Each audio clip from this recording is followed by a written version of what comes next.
So let's talk about what we got this morning. We got the 25 basis point, the quarter point rate hike that we were expecting, but a pretty clear signal from the bank that they think they're done from now unless something else happens.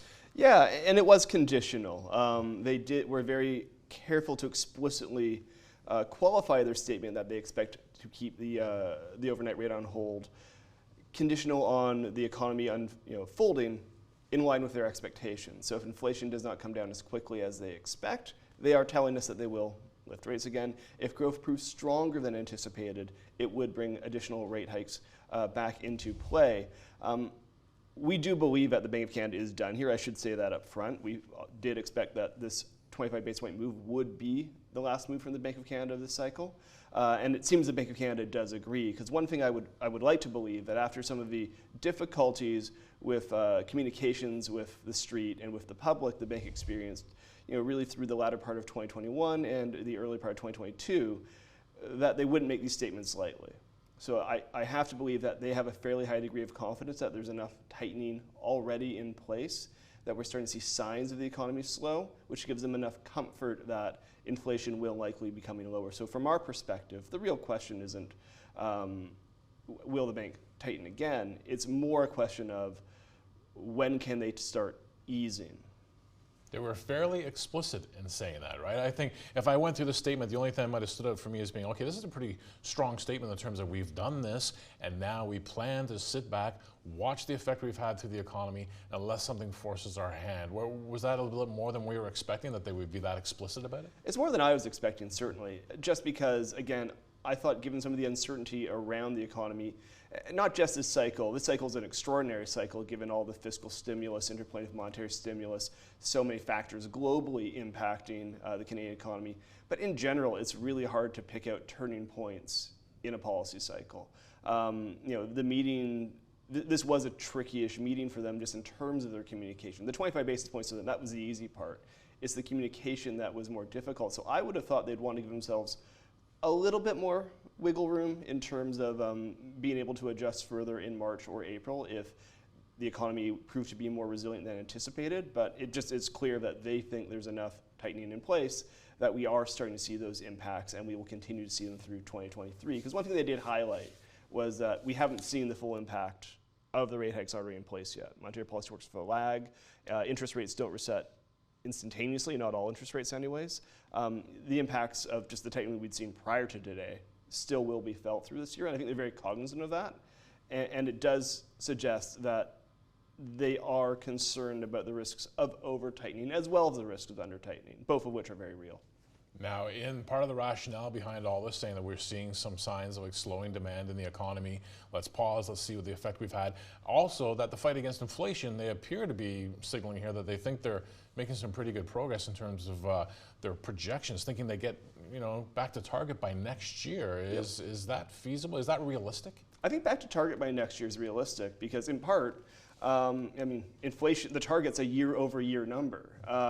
If they can get to a sustainable rate of inflation by the latter part of this year, it will get us back to target inflation in 2024. By the end of 2023, most of those inflation prints from last year, which were so surprising to many of us, they won't be in the calculation anymore. That's just the nature of inflation.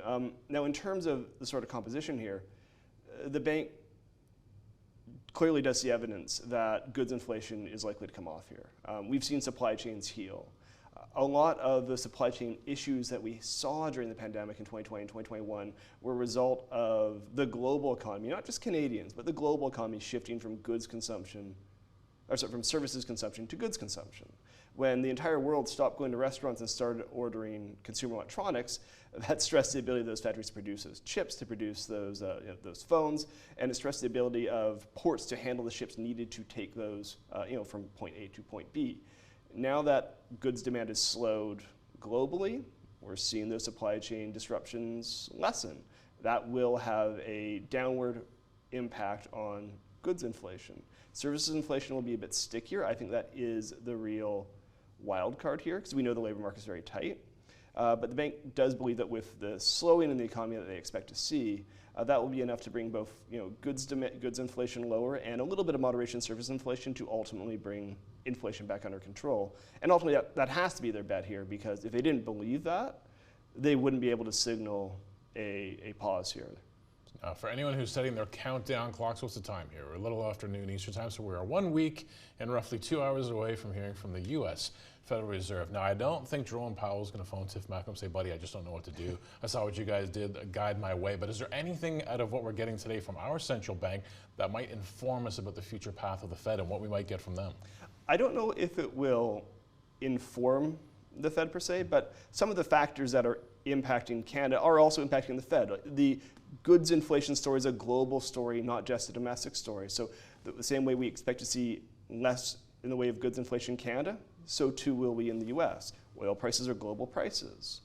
With energy prices lower in Canada, so too are they in the US. And we have heard from Fed officials talking about how they think a slower pace of tightening would be more appropriate. So I do think it foreshadows what we're likely to see from the Fed, not in terms of the explicit forward guidance. Like, we don't think the Fed will be done with this meeting, but it does sort of fit with this idea that central banks, certainly in North America, are closer to the end than they are the beginning. Europe's another story, but we can cover that another time. We might even get that question later in the show. Before we get off this topic, I just want to ask you about the fact that we are going to get from the Bank of Canada what we're not accustomed to, the equivalent of the Fed minutes. We're going to get to pull back the curtain. They're going to have a release for us in the coming days. I can't remember if it's 1 week or 2 weeks away. Would this put any more color into these deliberations? Is this useful for us as people who watch the markets and watch the influence of central banks?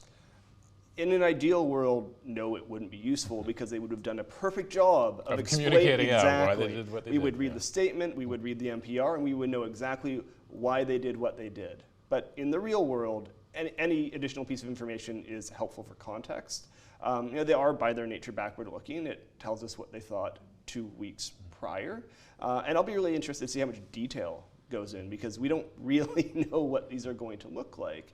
Will they be scrubbed of all the interesting details? Will we find out the differences in individual deputy governors' views? Because one thing that's different between Canada and the US, in the US, every Fed governor can go off and say whatever they think. They get a vote, it all becomes public.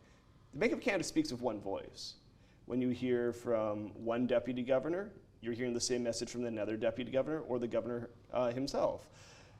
It will be interesting to see a bit of the variety of views across Governing Council if they allow us that degree of detail. Because again, they could scrub all the really interesting bits out if they so choose, in which case I will have to write a very dry report.